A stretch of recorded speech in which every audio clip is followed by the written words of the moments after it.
കുറേ സാധനം കിടക്കുമ്പോൾ നമ്മളിങ്ങനെ വെറുതെ ഇരിക്കരുതല്ലോ. കുട്ടി സ്കൂളിൽ വിട്ട് കഴിഞ്ഞാൽ പിന്നെ വേറെ എന്തെങ്കിലും പണി വേണ്ടേ. അപ്പോൾ നമ്മളിങ്ങനെ എന്തെങ്കിലുമൊക്കെ ടെസ്റ്റ് ചെയ്ത് വെക്കാം. അപ്പോൾ നമുക്ക് ഉണ്ടാക്കി നോക്കാം. Come on. Hello guys, tales of അധികിൻ്റെ മറ്റൊരു വീഡിയോയിലേക്ക് എല്ലാവർക്കും സ്വാഗതം. ഇന്ന് നല്ലൊരു ദിവസമാണ്, മഴയില്ല, അതുകൊണ്ടാണ് നല്ല ദിവസം എന്ന് പറഞ്ഞത് കേട്ടോ. ഞാനിങ്ങനെ അധികിൻ്റെ സ്കൂളിലൊക്കെ വിട്ടു. അത് രാവിലെ സ്കൂളിലൊക്കെ പോയി നല്ല കരച്ചിലൊക്കെ ആയിട്ടാണ് പോയത്. അവൻ കരഞ്ഞ് നിലവിളിച്ചു. പോളില്ല അമ്മേ പറഞ്ഞിട്ട് ഭയങ്കര നിലവിളിയായിരുന്നു. പക്ഷേ നിവർത്തിയില്ലല്ലോ, തള്ളി കയറ്റി വിട്ടു സ്കൂൾ ബസ്സിലേക്ക്. എന്നിട്ട് ഇപ്പോൾ അവൻ സ്കൂളിലേക്ക് പോയിട്ടുണ്ട്. അപ്പം ഞാനിന്ന് കുറേ നാളായി നമ്മുടെ വീട്ടിൽ വളപ്പിലൊരു പുളിഞ്ചിക്ക മരം ഉണ്ടായിട്ടുണ്ട്. പുളിഞ്ചിക്ക മരം ഉണ്ട്, പക്ഷേ അത് കായ്ച്ചിട്ടൊന്നും ഉണ്ടായിരുന്നില്ല കേട്ടോ.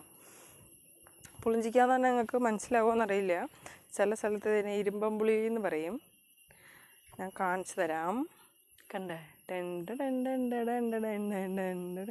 കണ്ടോ, ഇതാണ് ഇരുമ്പമ്പുളി, അതായത് പുളിഞ്ചിക്ക. ഇത് കുറേ ദിവസമായി കായ്ച്ചിങ്ങനെ ഇരിക്കുന്നുണ്ട്. കുറേ നിറയെ ഉണ്ടായിട്ടുണ്ട് കേട്ടോ. ആദ്യമൊന്നും അത് കായ്ച്ചുണ്ടായിരുന്നില്ല. അപ്പോൾ ഭയങ്കര സങ്കടമായിരുന്നു കേട്ടോ. എനിക്കിത് കായ്ക്കണില്ല, എന്താണ് കായ്ക്കാത്തത് എന്നിങ്ങനെ ആലോചിച്ചിരിക്കുകയായിരുന്നു. അങ്ങനെ കുറേ ദിവസം കഴിഞ്ഞപ്പോൾ ഇപ്പോൾ ഈ മഴയൊക്കെ പെയ്ത് കഴിഞ്ഞതിന് ശേഷം ഇത് ഞാൻ വിചാരിച്ചു ഇതുകൊണ്ട് നമുക്ക് ഒരു പുളിഞ്ചിക്ക അച്ചാർ ഉണ്ടാക്കാം. എല്ലാവർക്കും ഉണ്ടാക്കാറുണ്ടാവും പുളിഞ്ചിക്ക അച്ചാർ. എന്നാലും ഞാൻ കാണിച്ചു തരാം. ഇന്ന് ഇവിടെ നമ്മളെങ്ങനെയാണ് പുളിഞ്ചിക്ക അച്ചാർ ഉണ്ടാക്കണമെന്ന് കാണിച്ചു തരാം. കണ്ട കൊലച്ച് നിൽക്കുന്ന കുറച്ചും കൂടി വലുതാവും കേട്ടോ. നല്ല രീതിയിൽ വലുതാവും. ഇതിപ്പോൾ കണ്ട ഈ ഒരു പാകമായിട്ടേ ഉള്ളൂ. കണ്ടോ, ഇത് കുറച്ചും കൂടി വലുതാവും. എന്നിട്ടാണ് അപ്പോൾ കുറച്ചും കൂടി ടേസ്റ്റൊക്കെ ഉണ്ടാവും കേട്ടോ. ഇതിപ്പോൾ ഇത്ര ആയിട്ടുള്ളൂ. താഴത്തൊക്കെ കുറേയൊക്കെ ചെറുതാണ്. ഉണ്ട് കുറച്ചും കൂടി ഇത് ഏകദേശം ഭാഗമായിട്ടുണ്ട്. ഇതിനേക്കാളും കുറച്ചും കൂടി വലുതാവാണ്ട് ഇനി. നമുക്കപ്പോൾ ഇതിൽ വലുത് നോക്കി പറിച്ചിട്ട് പോവാം. ആദ്യം ഞാൻ പാത്രം എടുത്തിട്ടുണ്ടായിരുന്നില്ല, പാത്രം എടുക്കാൻ പോയതാണ്. പൊട്ടിക്കാൻ പോകുമ്പോൾ പാത്രം എടുക്കണ്ടേ. ഇത് പുളിഞ്ചിക്ക ചിലർക്ക് ഇങ്ങനെ നമ്മൾ കുറേ ഉണ്ടിച്ചിട്ട് നമുക്ക് എപ്പോഴും പുളിഞ്ചിക്ക കഴിക്കാൻ പാടില്ല എന്നൊക്കെ പറയുന്നുണ്ട്. എത്രത്തോളം ശരിയാണ് എന്നൊന്നും എനിക്കറിയില്ല. കഴിക്കാം, അത്യാവശ്യമൊക്കെ കഴിക്കാൻ നല്ലതാണ്. ഞാനിപ്പോൾ ഇത് കുറേ ഇവിടെ ഈ പറമ്പിലുണ്ടായി നിൽക്കണ കാരണം കുറച്ച് നമുക്ക് വെറുതെ വേസ്റ്റാക്കി കളയണ്ടല്ലോ, കുറച്ച് അച്ചാറിട്ട് വയ്ക്കാമല്ലോ എന്ന് വിചാരിച്ച് വന്നതാണ്. അപ്പോൾ നമുക്കിത് പൊട്ടിച്ചെടുക്കാം. അപ്പോൾ നമ്മൾ സക്സസ്ഫുള്ളി കുറച്ച് പുളിഞ്ചിക്ക പറിച്ചെടുത്തു ഗൈസ്. കണ്ടോ, കുറച്ച് എടുത്തിട്ടുള്ളൂ കേട്ടോ. നമ്മൾ കുറച്ച് ഉണ്ടാക്കി നോക്കിയിട്ട് ആദ്യം തന്നെ നമ്മൾ വലിയ ആവേശം കാണിക്കുന്ന അത്ര നല്ലതല്ല. നമ്മൾ കുറച്ച് ഉണ്ടാക്കി നോക്കിയിട്ട് പിന്നെ ടേസ്റ്റ് ഉണ്ടെങ്കിൽ പിന്നെ ഉണ്ടാക്കിയാൽ മതിയല്ലോ. സത്യം പറയാമല്ലോ, ഞാൻ ഇതുവരെ ഉണ്ടാക്കിയിട്ടില്ല പുളിഞ്ചിക്ക അച്ചാർ. ഇന്ന് ആദ്യമായിട്ടാണ് ഉണ്ടാക്കാൻ പോകണമെന്ന്. കുറച്ച് അമ്മ പറഞ്ഞു തന്നുണ്ട്. എന്നാലും നമുക്ക് ബാക്കി ട്രൈ ചെയ്ത് നോക്കണമല്ലോ. വീട്ടിലിങ്ങനെ കുറേ സാധനം കിടക്കുമ്പോൾ നമ്മളിങ്ങനെ വെറുതെ ഇരിക്കരുതല്ലോ. കുട്ടി സ്കൂളിൽ വിട്ട് കഴിഞ്ഞാൽ പിന്നെ വേറെ എന്തെങ്കിലും പണി വേണ്ടേ. അപ്പോൾ നമ്മളിങ്ങനെ എന്തെങ്കിലുമൊക്കെ ടെസ്റ്റ് ചെയ്ത് വെക്കാം. അപ്പോൾ നമുക്ക് ഉണ്ടാക്കി നോക്കാം. കമാൻ. നമ്മളിത് അടുക്കളയിലേക്ക് കൊണ്ടുവന്നുണ്ട്. ഇനി നമുക്ക് ഇതിൻ്റെ ഈ കറുത്ത സാധനം, ഈ ഞെട്ടിയൊക്കെ ഇല്ലേ, ഈ സാധനം ഇതൊക്കെ പൊട്ടിച്ച് കളഞ്ഞ് ഇതൊന്ന് കഴുകി വൃത്തിയാക്കി എടുക്കാം കേട്ടോ. അപ്പോൾ നമ്മളത് കഴുകി വൃത്തിയാക്കി എടുത്തിട്ടുണ്ട് കേട്ടോ. ഇങ്ങനെ കഴുകി നന്നായിട്ട് എടുത്തിട്ടുണ്ട്. ഇനി നമുക്കത് കട്ടിംഗ് ബോർഡിൽ വെച്ച് അതിൻ്റെ ഏത് രൂപത്തിലാണ് അരിയാം, നീളനെ അരിയാം, അല്ലെങ്കിൽ നമുക്ക് ചെറുതായിട്ട് ഓരോ സൈസ് കണക്കാക്കിയിട്ട് അരിഞ്ഞെടുക്കാം കേട്ടോ. അപ്പോൾ നമ്മളിത് ചെറിയ ചെറിയ പീസസ് ആയിട്ട് അരിഞ്ഞെടുക്കാം. ഞാനത് നീളത്തിനല്ല കേട്ടോ അരിയണത്, ചെറിയ ചെറിയ റൗണ്ട് പണികളായിട്ടാണ് അരിഞ്ഞെടുക്കുന്നത്. ഇങ്ങനെ കണ്ടില്ലേ, ഇഷ്ടമുള്ള രീതിക്ക് അരിയാം. വേണമെന്നുള്ളവർക്ക് ഇങ്ങനെ നീളത്തിന് അരിയാം. ഇങ്ങനെ മുറിച്ച് നാലാക്കി ഉണ്ടാക്കാം. ഞാനിങ്ങനെ റൗണ്ടിനാണ് ഉണ്ടാക്കുന്നത് ഗൈസ്. അവരവർക്ക് അവരവരുടെ ഇഷ്ടത്തിന് ഉണ്ടാക്കാം. അപ്പോൾ സത്യം പറഞ്ഞാൽ എനിക്കിത് ഉണ്ടാക്കാനൊന്നും അറിഞ്ഞു കേട്ടോ. നമ്മളത് ആദ്യമായിട്ട് പറമ്പിൽ കുറേ പുളിഞ്ചി കഴിക്കുമ്പോൾ നമ്മൾ വെറുതെ വീട്ടിലിരിക്കാൻ പാടില്ലല്ലോ. അപ്പോൾ നമ്മൾ കുറച്ചെടുത്തിട്ട് ഇങ്ങനെ ഉണ്ടാക്കി നോക്കണം. രക്ഷപ്പെട്ടാൽ രക്ഷപ്പെട്ടു, ഇല്ലെങ്കിൽ കളയല്ലോ. ഇനി നമുക്ക് ഇനി കുറച്ച് വെളുത്തുള്ളി നന്നാക്കണം, ഇഞ്ചി നന്നാക്കണം. വയറിന് കംപ്ലൈൻറ്റ് വരാൻ പാടില്ല. അപ്പോൾ നമ്മൾ കുറച്ച് വെളുത്തുള്ളി, കുറച്ച് ഇഞ്ചി ഒക്കെ ഇതിന് ആഡ് ചെയ്യാം. അപ്പോൾ ഇതെല്ലാം നന്നാക്കി കഴിഞ്ഞിട്ട് നമുക്ക് കാണാം. നമ്മുടെ കഷ്ണം നുറുക്കലൊക്കെ അടിപൊളിയായിട്ട് കഴിഞ്ഞിട്ടുണ്ട്. ഇതുണ്ടോ, ഇതരിഞ്ഞുണ്ട്, പുളിഞ്ചിക്ക് അരിഞ്ഞ് വെച്ചിട്ടുണ്ട്, ഇഞ്ചി, വെളുത്തുള്ളി, ഇനി കുറച്ച് കറിവേപ്പിൻ്റെ ഇല വേണം. ഇത്ര നമ്മൾ അരിഞ്ഞ് വെച്ചിട്ടുണ്ട് കേട്ടോ. ഇത് ചതച്ച് പേസ്റ്റാക്കി കളയരുത് കേട്ടോ. ഈ ഒരു പാകത്തിനേ പാടുള്ളൂ. ഇത് ഈ ഒരു പാകത്തിനാണ് ഞാൻ എടുത്തിട്ടുള്ളത്. അരിഞ്ഞ് ഇനി ബാക്കി നമുക്ക് ഗ്യാസ് ഓണാക്കിയിട്ട്.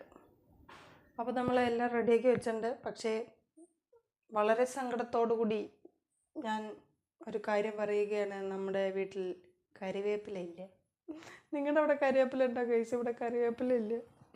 അപ്പം ഞാൻ അതിവിദഗ്ധമായി അമ്മ പൊട്ടിച്ച് വെച്ചിരുന്ന ഒരു ചെറിയ അരിയ കരിവേപ്പില എടുത്തിട്ട് നമ്മളെല്ലാം കുറേശ്ശെ ഉണ്ടാക്കാൻ പാടുള്ളൂ. കാരണം നാശമായാലും വലിയ വിഷമം ഉണ്ടാവാൻ പാടില്ലല്ലോ. അത്രയും മുളക് പൊടി ഉപ്പ് നമുക്ക് വേസ്റ്റ് ആക്കാൻ പാടില്ല. അപ്പോൾ നമുക്ക് കുറച്ച് ഉണ്ടാക്കി നോക്കാം. അപ്പോൾ ചീഞ്ചട്ടി ചിലർ നമ്മളിങ്ങനെ വെള്ളത്തിലിട്ടിട്ട് വേവിച്ചിട്ടൊക്കെയാണ് ഉണ്ടാക്കാം. ചിലരിത് എടുത്ത് വെയിലത്തൊക്കെ ഇടുന്നതാണ്, ഉണക്കിയിട്ട് ഉണ്ടാക്കും. അങ്ങനെ അച്ചാറുണ്ടാക്കാറുണ്ട് കേട്ടോ. ഇത് വെയിലത്തിട്ട് ഉണക്കി ഉപ്പൊക്കെ ഇട്ടിട്ട് ഉണക്കി അച്ചാറുണ്ടാക്കാം. ഞാനിപ്പോൾ അങ്ങനെയൊന്നുമില്ല. ഇതിൽ ഇനി നമുക്ക് കുറച്ച് ഉപ്പിടാം. എന്നിട്ട് ഉപ്പിടുമ്പോൾ ഒരു കാര്യം ശ്രദ്ധിക്കുക, സ്വന്തം കൈ കൊണ്ട് ഇളക്കാതെ ആയുധങ്ങളെടുത്ത് ഇളക്കുക. ഓക്കെ, അപ്പോൾ നമുക്ക് കുറച്ച് ഉപ്പിടാം. കുറച്ച് ഉപ്പിട്ട് ഇളക്കി മാറ്റി വയ്ക്കാം.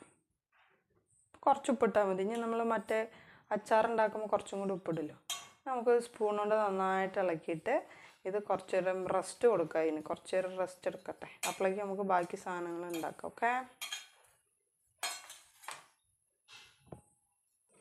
അപ്പോൾ നമ്മൾ നല്ലോണം ഉപ്പിട്ട് ഇളക്കി മിക്സാക്കി വെച്ചിട്ടുണ്ട്. ഇനി നമുക്ക് ഇതിന് കുറച്ച് റെസ്റ്റ് കൊടുക്കാം. Okay, rest in peace. ഇനി നമ്മൾ വളരെ സൂക്ഷ്മതയോടുകൂടി ചെയ്യേണ്ട ഒരു കാര്യമാണ് ഗ്യാസ് കത്തിക്കുക. പാനൊന്ന് ചൂടായി കഴിഞ്ഞാൽ എണ്ണ ഒഴിക്കാം. ആവശ്യത്തിന് മാത്രം ഒഴിച്ച് എണ്ണ മാറ്റി വയ്ക്കുക. അപ്പോൾ നമുക്കതിൽ എണ്ണ ചൂടായി വരുമ്പോഴേക്കും നമുക്കതിലേക്ക് ഒരിറ്റ് നല്ലെണ്ണ ഒഴിച്ച് കൊടുക്കാം കേട്ടോ. നല്ലെണ്ണയാണെന്നാണ് എൻ്റെ വിശ്വാസം. കുറച്ച് നല്ലെണ്ണ ഒഴിച്ച് കൊടുക്കുക. ഇനി നമുക്ക് കടുക് ഇട്ട് കൊടുക്കാം.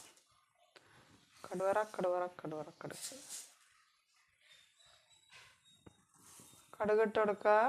കടുക് പൊട്ടി വരുമ്പോഴേക്കും നമുക്ക് ഇഞ്ചി വെളുത്തുള്ളി ഒക്കെ ഇട്ട് കൊടുക്കാം. വേഗം പൊട്ടു. എന്താ പൊട്ടാത്തെ? അപ്പോൾ കടുകൊക്കെ പൊട്ടി വന്നുണ്ട് കേട്ടോ. കടുകൊക്കെ പൊട്ടി. ഇനി നമുക്കതിലേക്ക് നമ്മുടെ വെളുത്തുള്ളി ഇട്ട് കൊടുക്കാം. എന്ത് ചെയ്യുമ്പോഴും തീ കുറച്ച് വെച്ച് ചെയ്യുക. വെളുത്തുള്ളി ഇട്ട് കൊടുക്കുക. എന്നിട്ട് നമ്മുടെ ഇഞ്ചി ഇട്ട് കൊടുക്കുക. എല്ലാം ഇട്ട് കൊടുക്കുക. വെളുത്തുള്ളി ഇഞ്ചി നമ്മൾ ആദ്യം ഇങ്ങനെ ഒന്ന് മൂപ്പിച്ചെടുക്കണം. എന്നിട്ട് വല്ലാതെ മൂത്ത് പോകരുത്. ഓക്കെ, എന്നിട്ട് ഇങ്ങനെ ഇളക്കുക. നല്ലോണം ഇളക്കാൻ അറിയാമെന്നുള്ളവരാണെങ്കിൽ മെല്ലെ ഇളക്കിയാൽ മതി. ഇല്ലാത്തവർക്ക് നല്ലോണം സ്പീഡിന് ഇളക്കാം. ഇങ്ങനെ ഇളക്കി കൊടുക്കുക. ഇഞ്ചിയും വെളുത്തുള്ളി നല്ലോണം ഇങ്ങനെ അതിൻ്റെ മൂപ്പായിട്ട് വരണം ഗൈസ്. അപ്പോൾ നമ്മുടെ വെളുത്തുള്ളി ഇഞ്ചി എന്താ ഈ പരിവായി ഉണ്ട്. കണ്ട് ഈ പരിവായി കഴിഞ്ഞാൽ നമുക്ക് കുറച്ച് കരിവേപ്പില ഇട്ട് കൊടുക്കാം. നേരത്തെ പറഞ്ഞ പോലെ കരിവേപ്പിലേക്ക് ഭയങ്കര ക്ഷാമമായതുകൊണ്ട് നമുക്ക് കുറച്ച് കരിവേപ്പില ഇട്ട് കൊടുക്കാം. നിങ്ങളുടെ വീട്ടിൽ കുറേ ഉണ്ടെങ്കിൽ നിങ്ങൾക്ക് കൂടുതലിടാം. നമ്മുടെ വീട്ടിൽ കുറച്ചുള്ളൂ, അതുകൊണ്ട് നമ്മൾ കുറച്ച് സാധനം ഉണ്ടാക്കാനുള്ള കാരണം കുറച്ച് കരിവേപ്പില. അപ്പോൾ അതിങ്ങനെ നല്ലോണം ഇങ്ങനെ മിക്സ് ചെയ്യുക. സൂക്ഷിക്കുക സുഹൃത്തുക്കളെ, തീ എപ്പോഴും കുറച്ച് വയ്ക്കുക.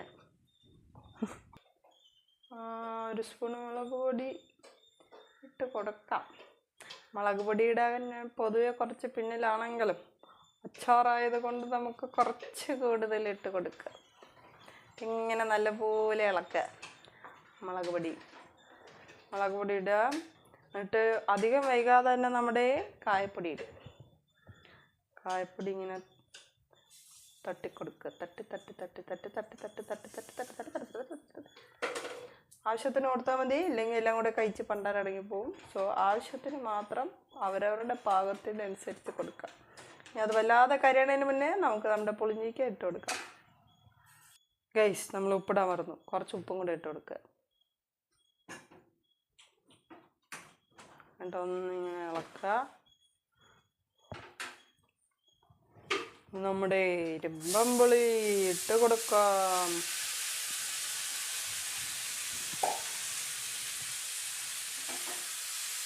നല്ലോണം ഇളക്കണം.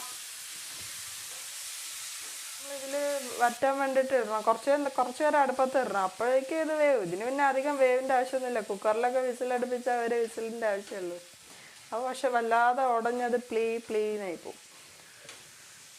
നമ്മൾ ഇതിലിട്ടിട്ട് തന്നെ ഇങ്ങനെ ഈ കടുകിലും മുളകിലൊക്കെ ഇട്ട് ഇങ്ങനെ വേവിച്ചെടുക്കുക. ഓക്കെ, ഇനി നമുക്ക് ഇതിലേക്ക് കുറച്ച് ഉലുവാപ്പൊടി ഇട്ടെടുക്കാം കേട്ടോ. ഇത്ര പോന്ന ഉലുവാപ്പൊടി ഇതിൽ കുറച്ച് നമുക്ക് ഇങ്ങനെ വിതറി കൊടുക്കാം കേട്ടോ. ഒരു ടേസ്റ്റിന് കുറച്ച് ഉലുവാപ്പൊടി വളരെ നല്ലതാണ്. ഇത് നമ്മൾ കൃത്യമായി അടച്ച് സൂക്ഷിക്കുക. അത് കഴിഞ്ഞ് ഇത് വീണ്ടും ഇളക്കുക. നമ്മൾ കണ്ടില്ലേ, ഈ എണ്ണയിലും ഈ മുളകിൻ്റെ ഈ ഗ്രേവിയിലും കിടന്നിട്ട് ഇതിങ്ങനെ വേവും. അപ്പോൾ നമ്മളിത് പ്രത്യേകം വേവിക്കേണ്ടെന്നാണ് എൻ്റെ ഒരു അഭിപ്രായം. നിങ്ങൾക്ക് വേവിച്ചുണ്ടാക്കണമെങ്കിൽ നിങ്ങൾക്ക് വേവിച്ചുണ്ടാക്കാം. ഇത് കുറച്ച് നേരം നമ്മളിതിലിങ്ങനെ വാടാനായിട്ട് ഇടും, അപ്പോൾ തന്നെ ഇത് വേവും. പിന്നെ നമ്മളൊരു എക്സ്ട്രാ വേവിക്കലിൻ്റെ ആവശ്യമുണ്ടോ എന്ന് എനിക്ക് തോന്നണില്ല. നിങ്ങൾക്ക് വേണമെങ്കിൽ വേവിക്കാം കേട്ടോ. ഞാൻ എന്തായാലും ഇപ്പോൾ ഇങ്ങനെയാണ് ഉണ്ടാക്കുന്നത്. നിങ്ങൾക്കതൊന്ന് ട്രൈ ചെയ്യാമല്ലോ. ഇങ്ങനെ കുറച്ചേരം വെയിറ്റ് ചെയ്യാം. ഒന്നിങ്ങനെ സെറ്റായിട്ട് വരുന്നുണ്ട്. നമ്മളതിനിങ്ങനെ കാത്തിരിക്കണം. ഗൈസ് കണ്ട നല്ല ചുമന്നായി വരുന്നുണ്ട് ഗൈസ്. വേവിക്കൊന്നും വേണ്ടെന്നാണ് എൻ്റെ അഭിപ്രായം. കണ്ടു, ഇപ്പോൾ തന്നെ നല്ലോണം പ്ലീന്ന് വെന്തുണ്ട്. നല്ലോണം ഇങ്ങനെ മറിച്ചിട്ട് കൊടുക്കണം. കണ്ട, നല്ല ടേസ്റ്റ് ഉണ്ടാവും. നല്ലോണം ഇങ്ങനെ മറിച്ച് ഇപ്പോൾ തന്നെ ഏകദേശം സെറ്റായിട്ടുണ്ട് നമ്മുടെ അച്ചാറ്. അപ്പോൾ ഗൈസ് ഫൈനലി കണ്ട മോനെ, സെറ്റായിട്ടിരിക്കണ കണ്ട, സൂപ്പറായിട്ട് വന്നിട്ടുണ്ട് ഗൈസ്. ഇനി നമുക്കത് വാങ്ങി വയ്ക്കാം. കണ്ട, ഇനി ഇതിൻ്റെ അവസാന ഭാഗങ്ങൾ എന്താവുന്ന നമുക്ക് ടേസ്റ്റ് ചെയ്ത് നോക്കാം. കണ്ടോ, നല്ല അച്ചാറ് വരുന്നുണ്ട് മോനെ. കാണാൻ നല്ല ലുക്കൊക്കെ ഉണ്ടെങ്കിലും ഇനി കാര്യത്തോട്ട് അടുക്കുമ്പോൾ എന്താവുന്നത് നമുക്ക് കഴിച്ച് നോക്കിയിട്ട് പറയാം. എന്തായാലും കാണാൻ വലിയ കുഴപ്പമൊന്നുമില്ല കേട്ടോ. അച്ചാറോ പുളിഞ്ചിക്കല്ലേ, ഇരുമ്പം പുളിയല്ലേ, അപ്പോൾ നമുക്കത് അതിൻ്റേതായിട്ടുള്ള ഒരു ഇതുണ്ട്. സാധാരണ അച്ചാറ് നമുക്ക് ഇങ്ങനെയൊക്കെ ഉണ്ടാക്കാം. നമുക്ക് ഇങ്ങനെയൊക്കെ ഉണ്ടാക്കാമെന്ന് ഇപ്പോൾ പഠിച്ചില്ലേ, അതുപോലെ എല്ലാവർക്കും പഠിക്കാം.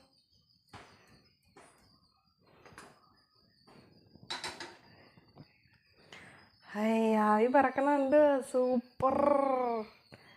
എൻ്റെ അമ്മേ, കാണാൻ തന്നെ ഒരു സൂപ്പർ ലുക്കില്ലേ ഗൈസ്. ഞാൻ എന്നെ തന്നെ പോഴത്തി പറയണില്ല കേട്ടോ. എന്നാലും കണ്ട, സൂപ്പറായിട്ടുണ്ടല്ലേ. കാണുമ്പോൾ തന്നെ നമുക്കിങ്ങനെ ടേസ്റ്റ് രുചി വരും. കണ്ട, ആ കടുകും ഇഞ്ചിയും വെളുത്തുള്ളിയൊക്കെ പേസ്റ്റ് പോലെ ആയിട്ട് ഇതൊരു ചോറ് കൂട്ടി ഞങ്ങളുടെ ഒരു പിടിച്ച മോനെ സൂപ്പറായിരിക്കും ഗൈസ്. അപ്പോൾ നമ്മുടെ അച്ചാർ റെഡി ആയിട്ടുണ്ട്. കണ്ടോ, ഇതാണ് ഇതിൻ്റെ ഫൈനൽ ലുക്ക് എന്ന് പറയുന്നത്. നമുക്കൊന്ന് ടേസ്റ്റ് ചെയ്ത് നോക്കാം. എന്തായാലും നല്ല ചൂടുണ്ട് കേട്ടോ. ടേസ്റ്റ് ചെയ്ത് നോക്കാം ഗൈസ്. ഞാൻ ആദ്യമായിട്ട് ഉണ്ടാക്കിയ ഒരു അച്ചാറാണ്.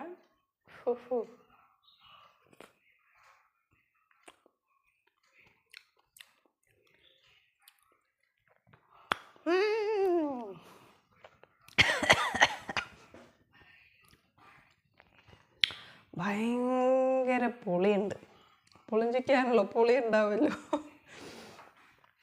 പക്ഷെ സാധനം വെറുതെ പറയല്ല, സൂപ്പറായിട്ടുണ്ട്. അത് ഇതിൻ്റെ പീസിനെക്കാട്ടിലും എനിക്ക് ഇഷ്ടമായത് എന്താ അറിയോ, കാണിച്ചുതരാം. ചൂട്. ഇതിൻ്റെ പീസിനെക്കാട്ടിലും എനിക്ക് ഇഷ്ടമായത് എന്താ അറിയോ, പീസ് വേണ്ട ഇതിൻ്റെ ഗ്രേവിയാണ്.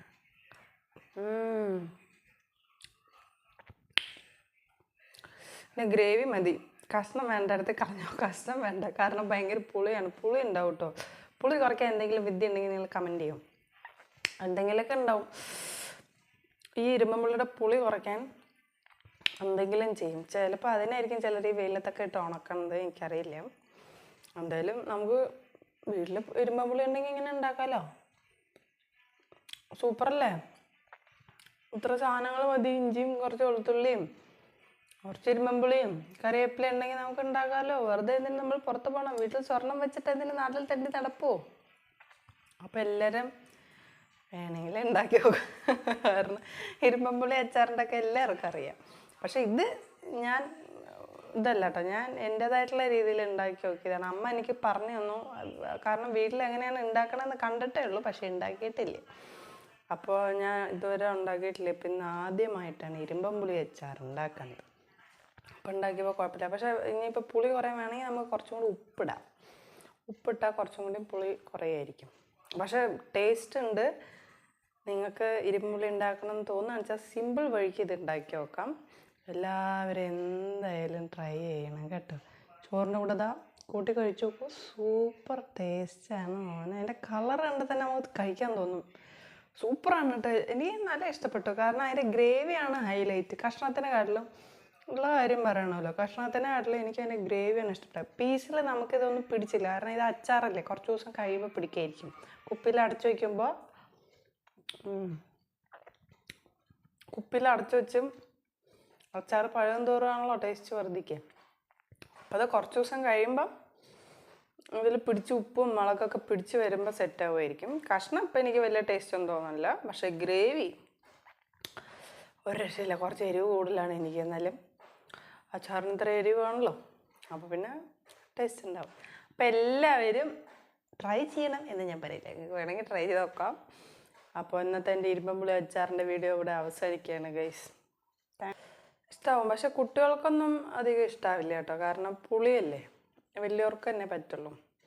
അപ്പോൾ കണ്ടോ, എല്ലാവരും ട്രൈ ചെയ്യാം. എന്തായാലും ഞാൻ ഉണ്ടാക്കിയ ആദ്യത്തെ അച്ചാറാണ് ഗൈസ്. അപ്പോൾ അത് സക്സസ്ഫുള്ളി വിജയകരമായിട്ട് വന്നിട്ടുണ്ട്. അപ്പോൾ എല്ലാവർക്കും ശുഭദിനം നേർന്നുകൊണ്ട് ബൈ ബൈ. അടുത്തൊരു വീഡിയോ ആയിട്ട് നമുക്ക് വളരെ ഉടനെ തന്നെ കാണാം. ബൈ.